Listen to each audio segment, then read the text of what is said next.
Assalamualaikum warahmatullahi wabarakatuh. Selamat bertemu kembali anak sekalian pada semester genap ini.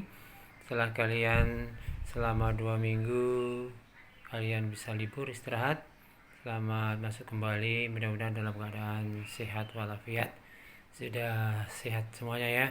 Sudah fresh karena istirahat beberapa saat. Untuk semester genap ini kita lanjutkan materi kita, yaitu mengenai tata ruang kantor. Nah, sebelumnya pembelajaran kita kemarin sudah sampai pada bagaimana pengoperasian alat-alat kantor. Masih ingat ya? Alat-alat kantor ada alat-alat komunikasi, bagaimana cara pemakaiannya dan sebagainya. Nah, kalian tadi sudah berdoa bersama ya? Doa bersama sudah, kemudian dilanjutkan absen ya. Nah, absen ada 2 ya, satu absen yang ada di Google Classroom, di Classroom, kemudian absen yang ada di tempat tinggal masing-masing ya. Jadi ada 2, jangan sampai lupa di-upload karena itu merupakan kehadiran untuk masing-masing siswa. Baik, kita mulai untuk tata ruang kantor. Bisa dilihat pada slide berikut. Nah, sebelum kita membahas lebih lanjut, Bapak sampaikan materi-materi apa saja yang akan dibahas di dalam tata ruang kantor. Nah, lebih detailnya nanti bisa kalian lihat di slide ya yang Bapak kirim nanti, di ringkasan materi yang kalian sudah baca. Nah, ini pada hari ini kita bahas secara besarnya. Setelah itu nanti dilanjutkan dengan berbagai kegiatan, tanya jawab, diskusi, praktek, dan sebelumnya. Kita mulai. Yang pertama adalah tata ruang kantor atau tata ruang kerja. Kebetulan kalau kalian jurusan perkantoran ya tentunya tata ruang kantor. Kalau nanti di perusahaan itu tata ruang kerja, ya entah itu di workshop atau di pabrik ya. Demikian juga kalau bidang usaha yang lain tentunya disesuaikan dengan jenis usaha. Kita mulai dengan pengertian tata ruang kantor. Dan nanti bisa kalian baca dari berbagai pendapat para ahli. Nah, kita ambil misalnya pendapat dari Liang He bahwa tata ruang kantor itu ya pengaturan peralatan dan tempat kerja sehingga mendapatkan kepuasan bagi karyawan yang menempatinya. Jadi merasa nyaman itu ya selama bekerja, ya mungkin berhari-hari, berbulan-bulan, bertahun-tahun. Kalau ruang kerjanya itu nyaman, ya tentunya produktivitasnya nanti menjadi lebih tinggi. Kemudian tujuan tata ruang kantor. Kenapa tata ruang diatur sedemikian rupa? Tentunya punya tujuan. Ada beberapa tujuan. Ya, diantaranya supaya arus pekerjaan itu ya bisa lancar gitu ya. Jangan makan tenaga waktu yang lebih lama karena mundar-mandir dan sebagainya. Nah, itu nanti ada jarak terpendek pokoknya dengan asas tata ruang nanti. Kemudian juga misalnya front office ya atau kantor, supaya tamu yang datang itu melihat kantor itu merasa berwibawa, merasa kagum ya, merasa nyaman, indah gitu kan. Itu juga tujuan tata ruang. Juga tujuannya yang lain mungkin kalau merubah sewaktu-waktu itu bisa lebih gampang tanpa membutuhkan biaya yang lebih tinggi. Berikutnya ada faktor-faktor yang mempengaruhi tata ruang. Ada faktor cahaya, ada faktor suara, ada faktor cahaya, ya. Suara dengan cahaya kan beda ya. Cahaya matahari, suara kebisingan dan sebagainya. Ya, tata ruang. Faktor-faktor yang perlu kemudian juga tentang luas ruangan.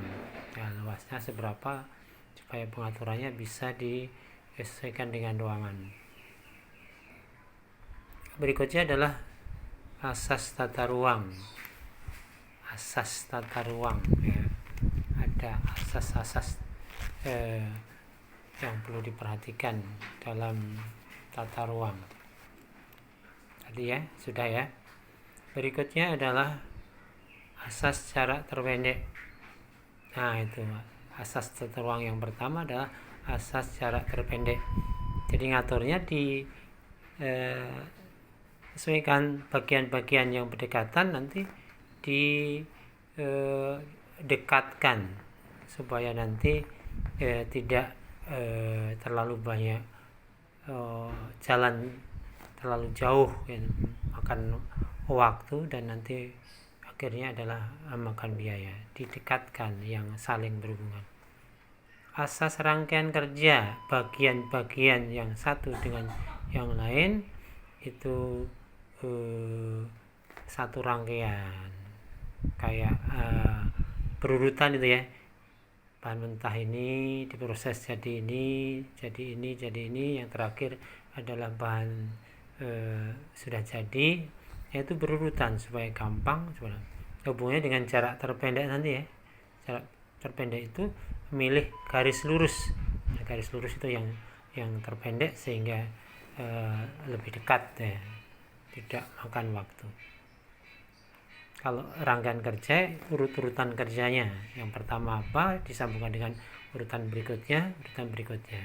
Bahan baku diproses jadi apa, bahan setengah jadinya berubah apa, gitu ya, dan seterusnya sampai pengepakan.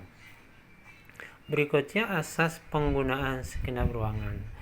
Kan ruangan itu biasanya tersedia dalam ruang yang sempit ya. Nyarang ruang yang sempit itu dipergunakan semaksimal mungkin. Jangan semuanya secara horizontal nempel di lantai semuanya, tapi juga ada yang secara vertikal.